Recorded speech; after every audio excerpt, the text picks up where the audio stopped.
students, so here I am again with a new video lecture. In this video lecture I will explain the thermodynamic and kinetic stability of the complexes. So बेटा अगर हमें बताना है कि कोई complex stable है या नहीं है, हम उसे थर्मोडायनेमिकली और काइनेटिकली एक्सप्लेन कर सकते हैं। कैसे, समझिए जरा, इसी को आज हमें देखना है लेक्चर में। बेटा थर्मोडायनेमिक स्टेबिलिटी में हमें हमेशा देखना होता है इक्विलिब्रियम कांस्टेंट के। हम किसको स्टडी करेंगे? इक्विलिब्रियम कांस्टेंट के को। कैसे? एक छोटा सा एग्जांपल ही ले ले। सपोज करो क्या है, एक सिल्वर है, ठीक है ना, सिल्वर आयन है, वो रिएक्ट कर रहा है किसके साथ? साइनाइड के साथ। और ये क्या कर रहा है? यहाँ पे कॉम्प्लेक्स फॉर्म जो हो रहा है, क्या हो रहा है? That is silver cyanide two, यहाँ पर आप चार्ज क्या लगाओगे? नेगेटिव। बच्चे अगर मैं इसका के की वैल्यू लिखूं तो आप इसकी के की वैल्यू को कैसे लिखते हो? के इक्विलिब्रियम कांस्टेंट में हम रेशो लेते हैं, किसकी? Ratio of the concentration of products divide by what? Divide by ratio of concentration of what? Reactants. ठीक है, यहाँ पे क्या करोगे? स्क्वायर। बच्चे यहाँ पर जो इस इक्विलिब्रियम कांस्टेंट की वैल्यू के की आती है ना, जब सिल्वर एंड साइनाइड के साथ रिएक्ट कर रहा है, बच्चे वैल्यू हमें मिलती है अराउंड 5.6 इंटू 10⁻18। ठीक है। और सेकंड केस में यही सिल्वर आयन है, suppose for it is reacting with what? It is reacting with, now suppose 2 ammonia के साथ रिएक्ट कर रहा है, और 2 अमोनिया के साथ रिएक्ट करके ये क्या कॉम्प्लेक्स बना रहा है? This will be the complex form here. देखो बेटा, अगर इस केस में अभी हम अगर के की वैल्यू को देखें तो यहाँ पर बेटा जो के की वैल्यू आ जाती है, अब आपको के तो लिखना आ गया, अगर यहाँ पे के की वैल्यू देखें ना तो इट इज 1.6 अराउंड 10⁻7। ठीक है। सो इक्विलिब्रियम कांस्टेंट के here has a higher value in comparison to that K value. It means what beta? This complex is more stable, thermodynamically more stable. So that means what I want to say, if we want to see the stability complex of any compound beta thermodynamically, हम उसको कैसे दे सकते हैं? Larger the value of a K, larger the value of a K, more stable will be the complex. More stable will be the complex. ठीक है बेटा। अब देखो यहां पर तो कॉम्प्लेक्स क्या हो रहा था? फॉर्म हो रहा था। अगर इस रिएक्शन को रिवर्स करें तो कॉम्प्लेक्स क्या हो रहा है बेटा? डिसोसिएट हो रहा है ना। तो आप एक चीज याद रखना, ये स्टेबिलिटी कांस्टेंट है बेटा। Stability constant is always reciprocate of K dissociation. Higher the value of K dissociation, less stable will be the complex. तो हम Ks को K dissociation के साथ ऐसे भी क्या कर सकते हैं? कोरिलेट कर सकते हैं। सो थर्मोडायनेमिकली अगर हम स्टेबिलिटी देखना चाहते हैं in terms of always K, higher the value of a K, more stable will be the complex. याद रखना, अगर आपको पेपर में 2 कॉम्प्लेक्सेस आ जाते हैं, दोनों की इक्विलिब्रियम कांस्टेंट की वैल्यू दी होगी, पहले तो देखना कि स्टेबिलिटी कांस्टेंट दिया है कि डिसोसिएशन कांस्टेंट दिया है। अगर Ks बिगर है तो क्या होगा? स्टेबल कॉम्प्लेक्स वो वाला ज्यादा होगा। और अगर K डिसोसिएशन के टर्म में दिया है तो larger the value of K dissociation, less stable will be the complex. अब ये देखो, ये जो स्टेबिलिटी ऑफ कॉम्प्लेक्स है, इसको मैंने आपको क्या बोला? आप इसको कैसे एक्सप्लेन कर रहे हो? On the basis of what? Equilibrium constant. Suppose करो इसको, आपके पास एक कॉम्प्लेक्स है MlN टाइप कोई कॉम्प्लेक्स है। अगर इस कॉम्प्लेक्स को अगर ये फॉर्म कैसे हुआ होगा? यहाँ पर मेटल है, वो N टाइम्स ऑफ लिगेंड के साथ क्या किया है बेटा? यहाँ पर आकर N लिगेंड्स ने मेटल के साथ कोऑर्डिनेट बॉन्ड बनाया है। अगर इसी कॉम्प्लेक्स को मैं स्टेप वाइज लिखूं तो हम कैसे लिख सकते हैं? इसी रिएक्शन को कैसे लिखना है? पहले स्टेप में क्या हो रहा है? मेटल ने लिगेंड के साथ क्या बनाया? बॉन्ड बन गया Ml। यहाँ पे K लिखोगे, कैसे लिखोगे आप? This is the value of K, obviously stability constant है ना। अगर यहाँ पे मैं S नहीं लिखती, इसे हम K1 लिख देते हैं तो क्या बनेगा? This is the K1 for this step. Second step में क्या होगा? यही मेटल है, अगर 2 लिगेंड के साथ लग जाए तो, या हम इसे कैसे करेंगे? स्टेप वाइज चलाना है ना। स्टेप वाइज में ऐसे करते हैं कि ये जो Ml यहाँ बना था, एक और लिगेंड आकर यहाँ पर लगा, इसलिए क्या बनाते हैं यहाँ पे? Ml2। अगर आप यहाँ पर K2 लिखोगे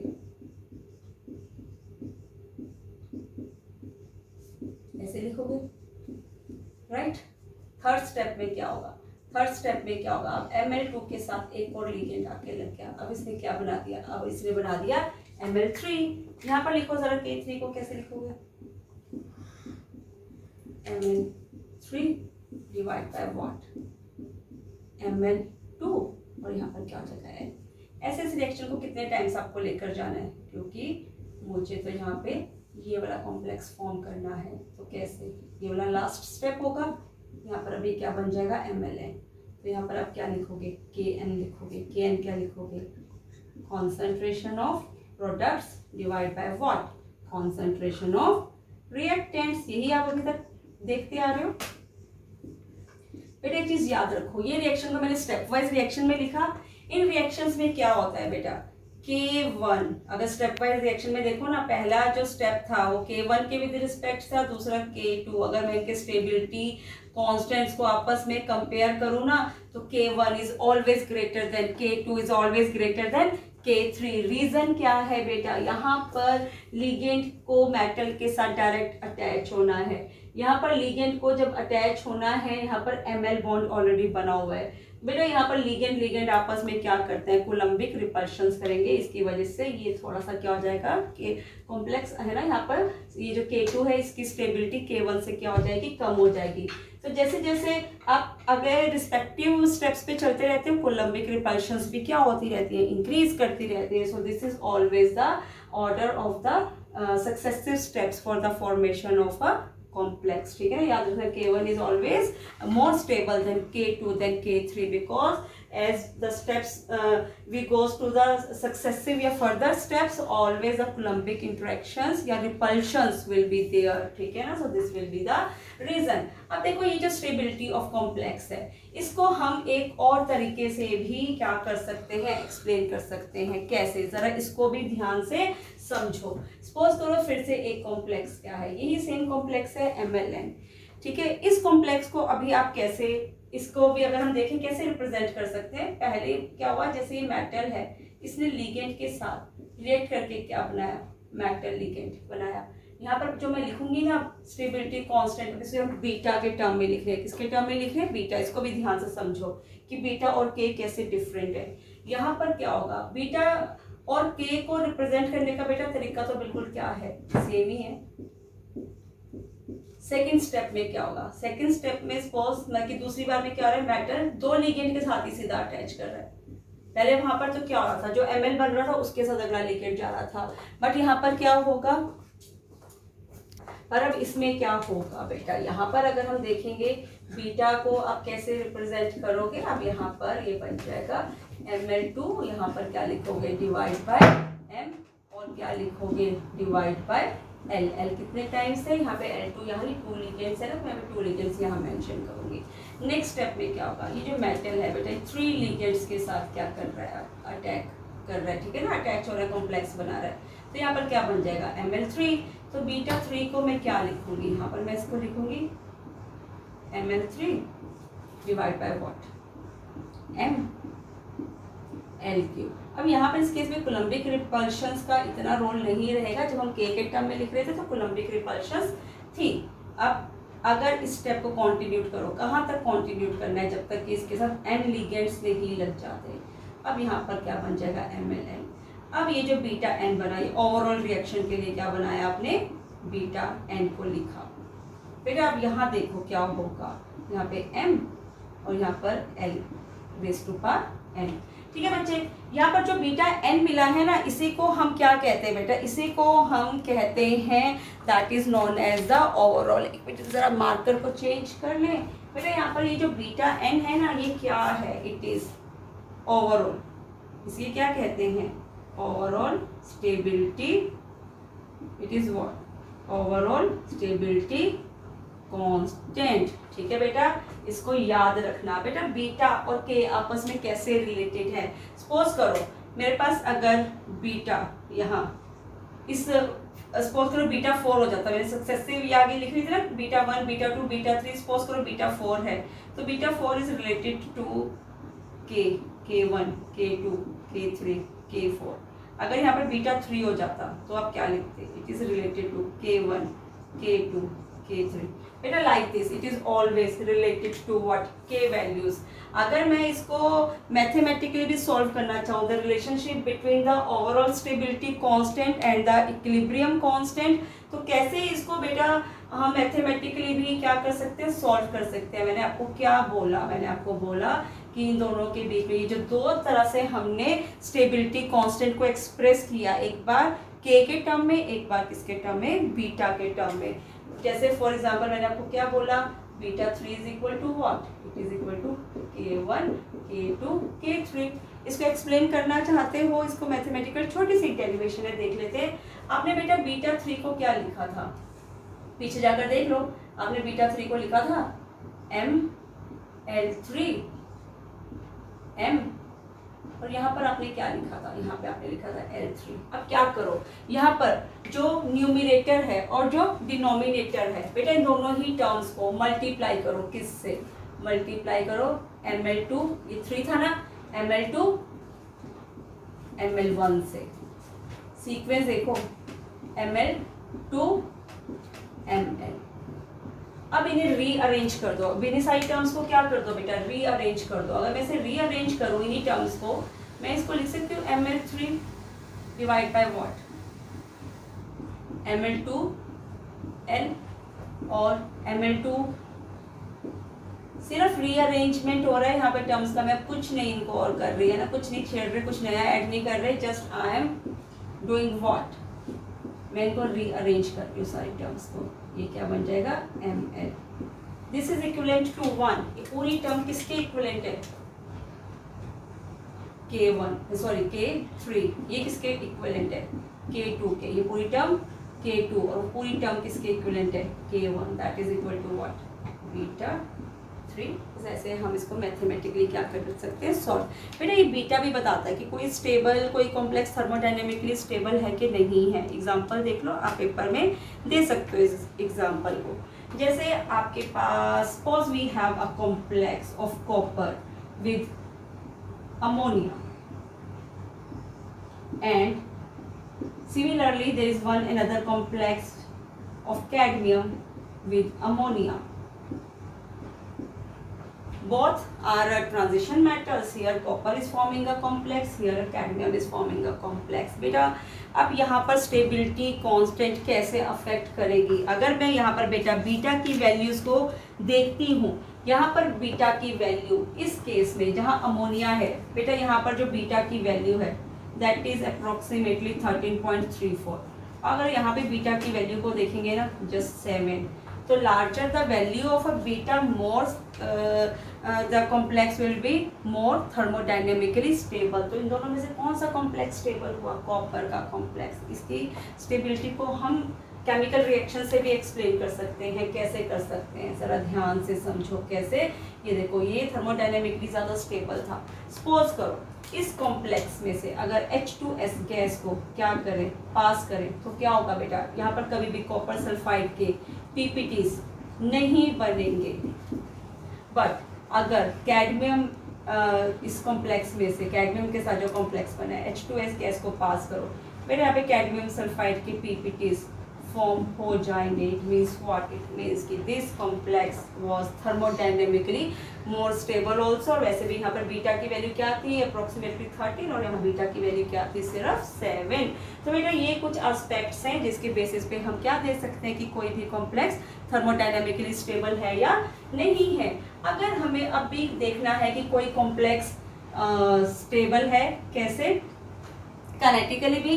तो बेटा काइनेटिकली स्टेबिलिटी को देखने के लिए दो वर्ड्स को याद रखो, एक वर्ड है लेबाइल और एक वर्ड है इनर्ट। अब यहाँ पर इन दोनों वर्ड्स का क्या मतलब है बेटा, अगर कोई कॉम्प्लेक्स लेबाइल है तो समझो वो काइनेटिकली, वो क्या है, काइनेटिकली अनस्टेबल है। वो काइनेटिकली क्या है बेटा, अनस्टेबल है। और अगर कोई कॉम्प्लेक्स इनर्ट है तो सोचो वो काइनेटिकली क्या है, इट इज काइनेटिकली स्टेबल।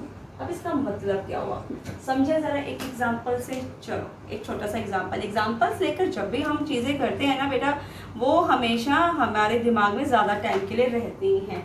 अब सपोज करो क्या है, यहाँ पर निकल का एक कॉम्प्लेक्स ले लेते हैं, चलो ठीक है। ये निकल का एक क्या है, कॉम्प्लेक्स है। इसको क्या करते हैं, एक आइसोटॉपिक लिगेंड के साथ रिएक्ट करवाते हैं, ठीक है ना, रिएक्शन करवाते हैं। क्या होगा, अगर ये लिगेंड ऑलरेडी एग्जिस्टिंग लिगेंड को अगर सब्स्टिट्यूट कर दे तो क्या होता है, हमेशा कॉम्प्लेक्स बन जाते हैं, लेबाइल।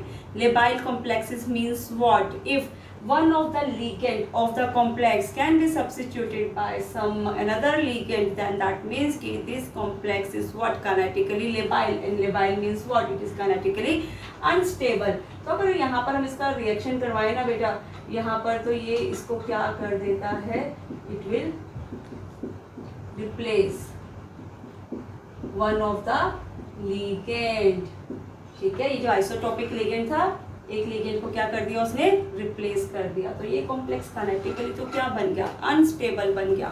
और पर अगर हम यहाँ पर इसकी बीटा की वैल्यू देखें ना बेटा, इसकी बीटा की वैल्यू क्या है, 10⁻22। That means what, that means कि ये जो कॉम्प्लेक्स हमने लिखा है ना, ये थर्मोडायनेमिकली तो क्या है बेटा, ये कॉम्प्लेक्स थर्मोडायनेमिकली तो स्टेबल है, पर ये कॉम्प्लेक्स क्या है, ये कॉम्प्लेक्स काइनेटिकली क्या है, अनस्टेबल है। पहले एक चीज़ यहाँ और मैंने जो किया, मैं यहाँ पे इक्विलिब्रियम का साइन तो नहीं डाल सकती ना, क्योंकि ये तो सब्स्टिट्यूशन रिएक्शन हम देखना चाहते हैं, रिएक्शन हमेशा फॉरवर्ड डायरेक्शन में ही प्रोसीड करेगा, ठीक है ना। तो इक्विलिब्रियम का साइन नहीं, तभी हमें पता चलेगा कि वो काइनेटिकली स्टेबल है या नहीं है। तो यहाँ पर ये कॉम्प्लेक्स काइनेटिकली क्या बन गया, लेबाइल, अनस्टेबल।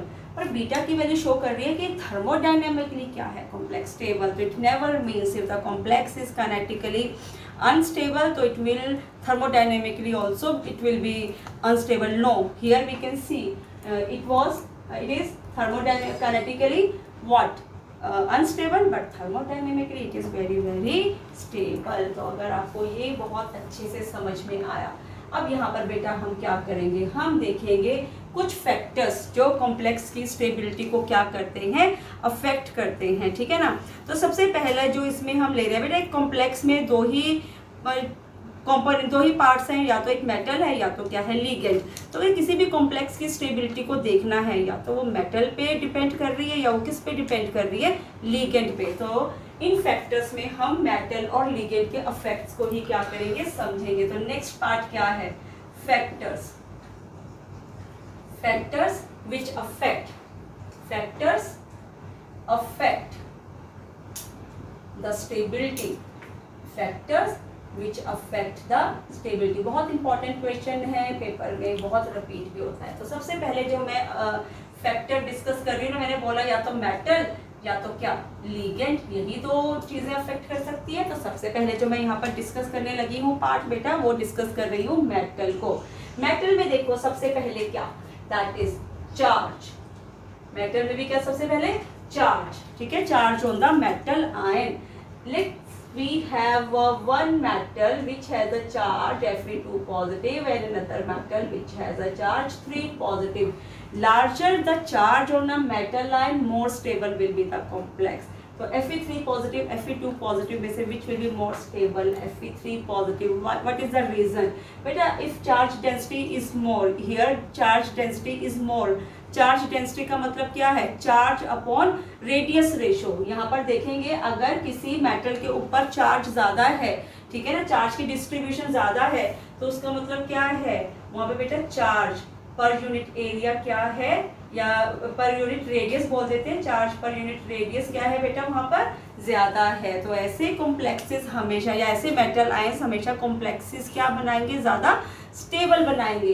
तो अगर हम इसका एग्जांपल भी लेकर देखें ना, जैसे आयरन 3 पॉजिटिव है, और अगर इसको हम यहाँ पर 6 साइनाइड के साथ क्या करवा दे, रिएक्ट करवा दे, 6 साइनाइड के साथ रिएक्ट करवा दे, तो ये यहाँ पर क्या बनाएगा, ये बनाएगा Fe। दोनों ही ऑक्टाहेड्रल ज्योमेट्री से बनाएंगे, है ना, FeCN6। यहाँ पर क्या बनेगा, 4 नेगेटिव, और यहाँ पर क्या बनेगा, यहाँ पर ये बनाएगा FeCN6 स्पॉट, यहाँ पर ये बनाएगा 3 नेगेटिव, ठीक है ना। तो यहाँ पर क्या बना, 2 पॉजिटिव, यहाँ पर क्या बना, 3 पॉजिटिव। मैंने आपको क्या बोला, जितना ज्यादा चार्ज होगा कॉम्प्लेक्स, उतना ही ज्यादा क्या होगा, स्टेबल होगा। अगर हम इसको देखना चाहें ना इन terms of what, stability constant, beta के टर्म में देखना चाहेंगे बेटा, इसकी बीटा की वैल्यू अराउंड 31 है और यहाँ पर जो बीटा की वैल्यू है ना वो 8.3 है। तो आप यहाँ सॉरी यहाँ पर ये ज़्यादा स्टेबल था ना, यहाँ 31 और यहाँ क्या है वो 8.3। तो larger the value of this stability constant, overall stability constant, more stable will be the complex, so this complex will be more stable। तो ये हमने किसके बेसिस पे एक्सप्लेन किया, charge, larger the charge on a metal ion more stable will be the complex. क्योंकि जितना ज़्यादा charge ज़्यादा होगा ना उतना चार्ज पर यूनिट रेडियस भी क्या होगा, चार्ज डिस्ट्रीब्यूशन क्या हो जाएगी वहाँ पर ज़्यादा हो जाएगी। तो ऐसे मेटल आयंस हमेशा क्या बनाएंगे बेटा, स्ट्रॉन्ग कोऑर्डिनेट कॉम्प्लेक्सेस बनाएंगे, ठीक है ना, स्ट्रॉन्ग या स्टेबल वर्ड, क्योंकि स्टेबिलिटी की बात कर रहे हैं तो स्टेबल बोलेंगे हम, ठीक है। दूसरा फैक्टर यहाँ पर जो है बेटा वो है दैट इज साइज। किसका, ऑब्वियसली मेटल्स की बात कर रहे हैं तो size of the metal ions. बेटा यहाँ पर हमें एक सीरीज को हमेशा ध्यान में रखना है। दिस इज द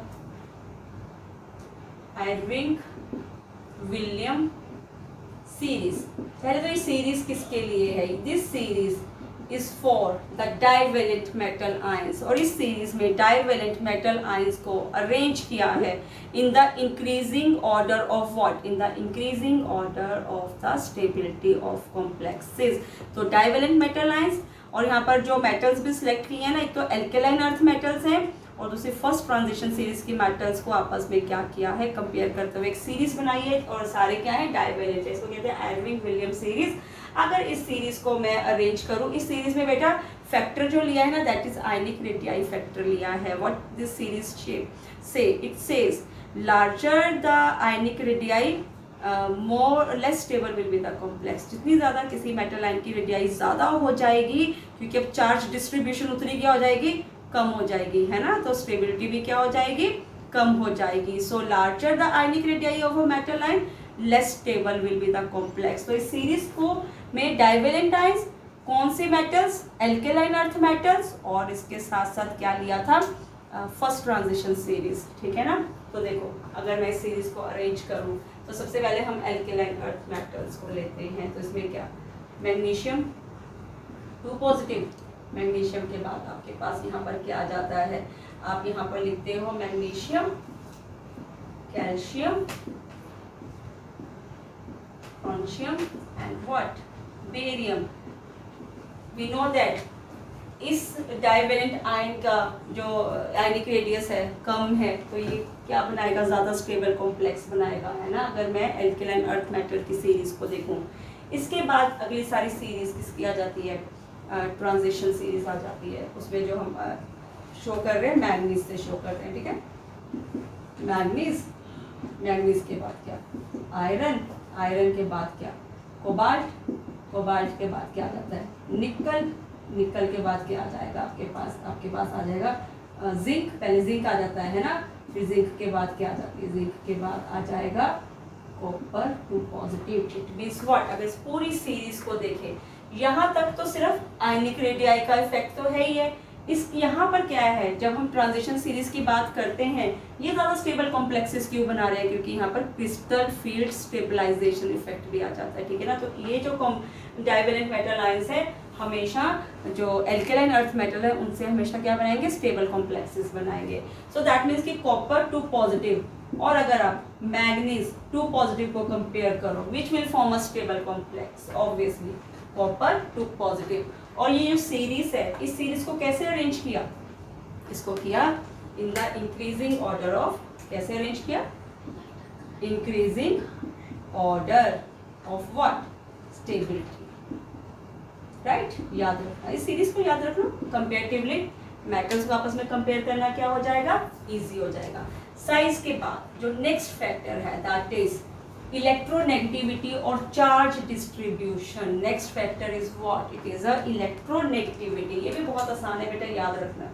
इलेक्ट्रोनेगेटिविटी किसकी बात कर रहे हैं, मेटल्स की बात कर रहे हैं ना, हमने लिखा भी हुआ है इलेक्ट्रोनेगेटिविटी और चार्ज डिस्ट्रीब्यूशन, चार्ज डिस्ट्रीब्यूशन। अब देखो यहाँ पर क्या है, यहाँ पर ना बेटा मेटल्स को ना टू टाइप्स में डिवाइड किया है। यहाँ पर मेटल्स को कैसे डिवाइड किया है? टू टाइप्स में। देखो आप सिर्फ वो टू टाइप्स मेटल को याद रख लो, आपके लिए आसान हो जाएगा इसको याद रखना। पहले क्या है? क्लास ए मेटल्स, और क्या है दूसरी? क्या है? Class B metals. ठीक है, देखो क्लास ए मेटल्स में जो मेटल्स आती हैं that is highly electropositive metals. पूरे पीरियोडिक टेबल में हाईली इलेक्ट्रोपॉजिटिव मेटल्स कौन सी हैं? या तो वो है एल्कली मेटल्स, और किसको लेते हैं?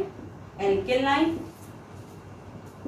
Earth metals, alkaline earth metal. इसके अलावा ट्रांजिशन मेटल्स भी हैं, ऐसी transition metals which have less number of D electrons. तो फर्स्ट ट्रांजिशन सीरीज की पहले 3 मेटल्स को याद रखो बस, स्केलेडियम, वेनेडियम एंड टाइटेनियम। बस ये तीनों इसी सीरीज में क्या होती है?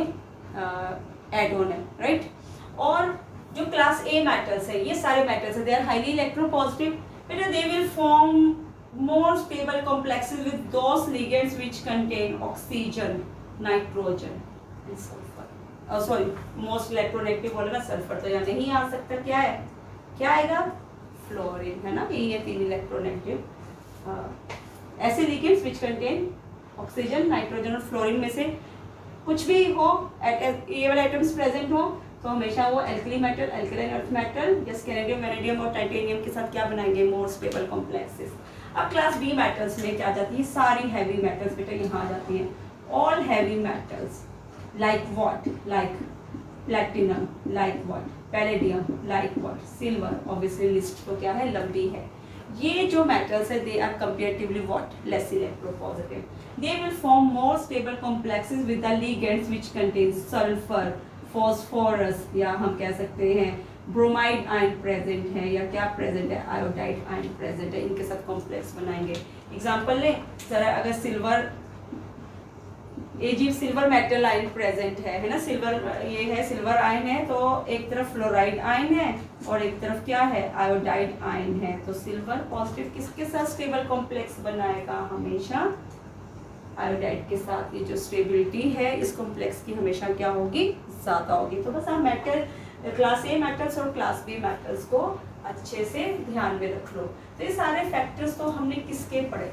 मेटल्स के। इसके बाद जो नेक्स्ट फैक्टर बेटा हम पढ़ने वाले हैं दैट इज ऑफ लिगेंड्स। किसके फैक्टर पढ़ेंगे? लिगेंड्स के फैक्टर। अब लिगेंड कैसे इफेक्ट करता है? देखो फर्स्ट फैक्टर क्या है? Size of the ligand. First factor क्या है बेटा? Size of the ligand. किसी लिगेंड का साइज जितना स्मॉल होगा बेटा, उसकी टेंडेंसी कॉम्प्लेक्स बनाने की या स्टेबिलिटी देने की ज्यादा होगी कॉम्प्लेक्स को। Smaller will be the ligand, more stable will be the complex. Suppose करो कि जो आयरन है ना, आयरन मेटल आयन है, सपोज करो इसको कॉम्प्लेक्स बनाना है, एक बार किसके साथ? एक बार फ्लोराइड आयन के साथ बनाना है और एक बार किसके साथ बनाना है? क्लोराइड आयन के साथ बनाना है। तो बता सकते हो कि ज्यादा स्टेबल कॉम्प्लेक्स बेटा हमेशा कहाँ बनेगा? ज्यादा स्टेबल कॉम्प्लेक्स किसके साथ बनाएगा? ये फ्लोराइड आयन के साथ बनाएगा। क्यों? क्योंकि यहाँ पर जो लिगेंड का साइज है ना बेटा, वो क्या है? स्मॉलर। स्मॉलर लिगेंड है तो ऑब्वियसली नेगेटिव चार्ज क्या है? अगर देखिए पर यूनिट एरिया ज्यादा है। ठीक है ना बेटा? So size of the ligand. Now the next factor is, अगर आपको साइजेस समझ में आए बेटा, next factor is the basic strength of a ligand. बहुत इंपॉर्टेंट है बेटा, basic strength. Next factor is what? Basic strength बेटा, या high nucleophilic character and high nucleophilic character. We know that cyanide ligands like cyanide or ligands like what? Ammonia, they have a strong nucleophilic character. बेटा ऐसे ligands हमेशा ज़्यादा stable complexes ही बनाते हैं। अगर मैं यहाँ पर अमोनिया को कंपेयर करूँ वाटर के साथ, अमोनिया और वाटर में से यू नो किसकी बेसिक स्ट्रेंथ ज्यादा है? Ammonia is more basic than water. Reason we know that because nitrogen is a less electronegativity than oxygen, है ना। So it is a always a better basic, it is a strong base. सो अगर इन दोनों को compare करें तो जिसकी बेसिक स्ट्रेंथ ज़्यादा है उसकी स्टेबल कॉम्प्लेक्स बनाने की टेंडेंसी भी क्या होगी बेटा, ज़्यादा होगी। Now next and the last factor is बेटा किलेट इफेक्ट और रिंग इफेक्ट। ये फैक्टर बहुत इंपॉर्टेंट है, अगर लिगेंड में से किसी भी क्वेश्चन आने ना इस पर तो बहुत रिपीट होता है। That is what, chelate effect. We know that ना कौन से लिगेंड्स किलेट इफेक्ट शो करते हैं, those ligands which have more than one sides, उनको हम क्या कहते हैं, उनको हम कहते हैं किलेट लिगेंड्स। और हमेशा वो क्या शो करते हैं, रिंग सॉरी हमेशा वो रिंग इफेक्ट शो करते हैं ना। एक एग्जांपल ले लें, जैसे एग्जांपल आपके पास किसका है, इथाइलिन डाइएमाइन का। बेटा यहाँ पर जो इथाइलिन डाइएमाइन है, we know that it is what,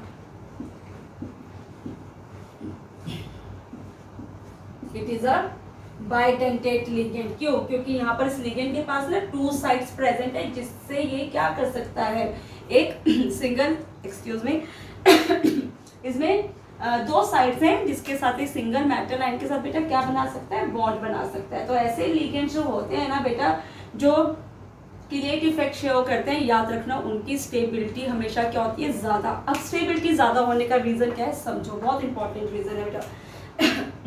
जैसे वी हैव दिस निकल आयन, इस निकल आयन ने क्या किया, एक बार मोनोडेंटेट लिगेंड्स के साथ क्या बनाया, कॉम्प्लेक्स बनाया। कैसे बनाएगा ये कॉम्प्लेक्स, 6 अमोनिया, ठीक है, 2 पॉजिटिव, सेम कोऑर्डिनेशन नंबर 6 ही रखना है। तो सपोज करो मैंने बाइडेंटेट लिगेंड लिया, इसके कितने मॉलिक्यूल्स लेने पड़ेंगे, 3 लेने पड़ेंगे, तभी कोऑर्डिनेशन नंबर क्या रहेगा, सेम रहेगा। ठीक है, अब देखो इस केस में क्या हुआ, इसकी स्टेबिलिटी क्या मैंने बोला ज्यादा होगी। क्यों, यहां पर क्या हुआ बेटा, हमें पता है सपोज करो ये एक्वस मीडियम है, तो निकल के अराउंड क्या होंगे, वाटर मॉलिक्यूल्स प्रेजेंट होंगे, सॉल्वेटेड लेयर बनेगी वाटर मॉलिक्यूल्स की निकल के अराउंड। तो बेटा यहाँ पर क्या होगा, 6 अमोनिया मॉलिक्यूल को कितने वाटर मॉलिक्यूल्स को यहाँ से डिस्प्लेस करना पड़ेगा, 6 वाटर मॉलिक्यूल को यहाँ से क्या करना पड़ेगा, जो निकल के अराउंड है उनको डिस्प्लेस करना पड़ेगा। तो यहाँ पर भी कितने 6 अमोनिया मॉलिक्यूल से, और वाटर भी कितने डिस्प्लेस हुए, 6 वाटर मॉलिक्यूल से डिस्प्लेस हुए।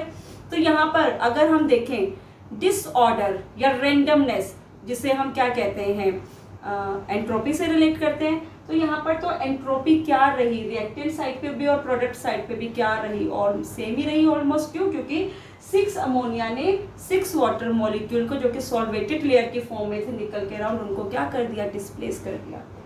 अब यहाँ पर क्या हो रहा है, ये तो बाइडेंटेट लिगेंड है, यहाँ पर 3 इन मॉलिक्यूल्स यूज हुए और वाटर के मॉलिक्यूल्स कितने डिस्प्लेस हुए, 6। कितने हुए, 6। तो यहाँ पर क्या हुआ, रेंडमनेस बढ़ गई, 3 के बदले में कितने वाटर मॉलिक्यूल्स यहाँ से बेटा डिस्प्लेस हुए थे, 6 हुए थे। तो दैट मीन्स कि 3 वाटर के मॉलिक्यूल्स जो थे वो रेंडमनेस को क्या करवाएंगे, सिस्टम की बेटा इंक्रीज करवाएंगे। ठीक है ना, तो इसकी वजह से हमेशा जो किलेट इफेक्ट जो शो करते हैं लिगेंड्स, वो कॉम्प्लेक्सेस की स्टेबिलिटी को किस फैक्टर से बढ़ा देते हैं, एंट्रोपी फैक्टर से। क्योंकि हमें पता है स्टेबिलिटी को डेल्टा जी की टर्म में एक्सप्लेन करो तो क्या होता है, delta G is equal to delta H minus T delta S. Enthalpy factor इतना मैटर नहीं करता, but entropy factor matters a lot. जैसे यहाँ पर तो एंट्रोपी फैक्टर रिएक्टेंट और प्रोडक्ट का ऑलमोस्ट क्या था, सेम था, क्योंकि 6 अमोनिया और 6 ही वाटर मॉलिक्यूल डिस्प्लेस हुए थे। और यहाँ पे 3 इन मॉलिक्यूल्स ने, बाइडेंटेट लिगेंड ने कितने वाटर मॉलिक्यूल को, 6 वाटर मॉलिक्यूल्स को डिस्प्लेस किया। तो 3 मॉलिक्यूल इस तरफ क्या हो गए, ज्यादा हो गए, है ना। तो एंट्रोपी क्या हो गई, सिस्टम की बेटा इंक्रीज कर गई। ठीक है ना।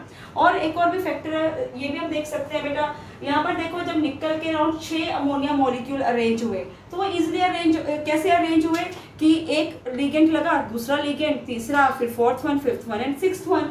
ठीक है ना। तो यहाँ पर जो यहाँ पर क्या हो रहा है, यहाँ पर एक पूरी चेन फॉर्म में जा रहा है ना। मैंने ये स्ट्रक्चर बोला, अगर ये पार्ट निकल के साथ अटैच हो गया तो दैट मीन्स कि ये पार्ट भी तो नियर बाय होगा, जो आराम से निकल के साथ क्या बना लेगा, दूसरा बॉन्ड बना लेगा। ऐसे ही सेकेंड मॉलिक्यूल भी एक का नाइट्रोजन लग गया तो दूसरी चेन भी क्या नियर बाय प्रेजेंट है। ठीक है ना। तो यहाँ पर बॉन्ड बनाना कंपेरेटिवली क्या है, प्रोबेबिलिटी क्या है, ज्यादा इनहांस कर जाती है। और यहाँ पर एक बार एक अमोनिया में आकर क्या किया, मेटल के साथ बॉन्ड बनाया, तो दूसरा अमोनिया, उसकी प्रोबेबिलिटी थोड़ी कम भी हो सकती है या ज़्यादा भी हो सकती है, पर इस केस में तो दूसरे पार्ट की प्रोबेबिलिटी हमेशा ही क्या रहेगी, ज़्यादा रहेगी, क्योंकि ये तो किनेटिक लिगेंड है। अगर एक पार्ट यहाँ है तो दूसरा पार्ट भी तो नियर बाई होगा ना, ज़्यादा दूर तो होगा नहीं, तो इसलिए वो भी मेटल आयन के साथ क्या बना पाएगा, बॉन्ड। तो these are the two factors बेटा which explain what, they explain the stability of the these complexes which contain what बेटा, which contain chelating ligand। बेटा इसके बाद जो अगला फैक्टर है इसका, that is the number of the chelate rings, number of the chelate rings. जितनी ज्यादा किलेट रिंग्स का नंबर ज्यादा होगा, स्टेबिलिटी ऑफ कॉम्प्लेक्स भी उतनी बढ़ जाएगी। सपोज करो कॉपर का कॉम्प्लेक्स है, एक बार ये अमोनिया के साथ बना रहे हैं, यहाँ पे किलेट रिंग क्या है, यहाँ पर किलेट इफेक्ट क्या है, 0 है, और एक बार यही बना रहा है बेटा इन के साथ, तो यहाँ पर क्या है, यहाँ पर जो किलेट रिंग है, अगर देखो यहाँ पे तो 2 है, और अगर यही बना रहा है बेटा ट्राईइन के साथ, अगर यही सेम किसके साथ बना रहा है, ट्राईइन के साथ, में पता है it is a tetradentate ligand. तो जितने ज्यादा नंबर ऑफ किलेट रिंग्स बेटा बढ़ती रहेंगी, कॉम्प्लेक्स की स्टेबिलिटी भी क्या है, उतनी ही ज्यादा बढ़ती रहेगी, ठीक है ना। कि कॉम्प्लेक्स मोनो किसके साथ है, जैसे ये तो मोनोडेंटेट लिगेंड है, ये क्या बना, बाइडेंटेट बना, ये क्या बना, टेट्राडेंटेट बना, ठीक है ना। तो इसके हिसाब से भी आप इनको क्या रख सकते हो, याद रख सकते हो, क्योंकि ये भी कॉम्प्लेक्स की स्टेबिलिटी को अफेक्ट करते हैं। तो बेटा ये सारा हमने क्या स्टडी किया, किलेट इफेक्ट, इस पे क्वेश्चन बहुत पूछते हैं, ठीक है। So this is all about the thermodynamic and the kinetic stability of a complexes. So hopefully ये चैप्टर आपको अच्छे से समझ में आया होगा, but still if you have any doubt बेटा आप अपना जो भी क्वेरी है कमेंट बॉक्स में आप उसको छोड़ सकते हैं, surely I will explain it. So thanks for the patience and have a nice day, bye bye.